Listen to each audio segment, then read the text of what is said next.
देखते रहिए अटक ब्रॉडकास्ट। जी, हमारे साथ मौजूद हैं नेशनल ह्यूमन राइट्स की चेयरपर्सन ताहिरा एजाज साहिबा। इनसे आज कश्मीर डे के हवाले से बात करते हैं। अस्सलाम वालेकुम। वालेकुम अस्सलाम। जी, आज कश्मीर डे मनाया जा रहा है पूरी दुनिया में तकरीबन, तो आप इस हवाले से क्या कहना चाहेंगी? बिस्मिल्लाहिर्रहमानिर्रहीम। इस तरह से है कि कश्मीरियों के हवाले से जो आज स्पेशल मेरी तरफ से एक मैसेज जा रहा है वो मैं ये दे रही हूँ कि इस वक्त जो कश्मीरी बहुत ज़्यादा मुश्किल हालत में है वो इंडिया के कश्मीरी है, जहाँ पर इंडिया ने अपनी सरहदें कायम कर ली हैं, क्योंकि कश्मीर एक मुतनाज़ा इलाका है और कश्मीर में सरहदें कायम करना एक मुकम्मल तौर पे आलमी सतह पे गैर कानूनी अमल है। तो यूएनओ को कम से कम इस चीज़ पर स्टैंड लेना चाहिए और इंडिया ने जो सरहदें वहाँ पे बनाई है उनका खात्मा बहुत ज़्यादा ज़रूरी है।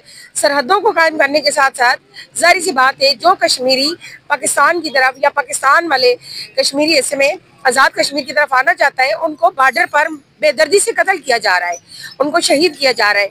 तो बराए मेहरबानी यूएनओ को ये स्टेप लेना बहुत ज़रूरी है कि जब तक कश्मीर का इलाका मुतनाज़ा है और उसका कोई फैसला नहीं आ जाता तब तक कोई सरहद ना पाकिस्तान और ना इंडिया कायम कर सकता है। जज़ाकल्लाह खैरन। बहुत शुक्रिया जी। हमारे साथ भी मौजूद हैं national human rights chairman Kashif Ilyas साहब। इनसे बात करते हैं, ये क्या कहते हैं आज के इस कश्मीर डे के हवाले से। यस के हवाले से आज जो कश्मीरियों की शोधाओं की जो कुर्बानियाँ हैं उनको हम खराज तहसीन पेश करते हैं और रब्बुल इज़्ज़त से दुआ करते हैं अल्लाह पाक उनके दर्जात को बुलंद करे।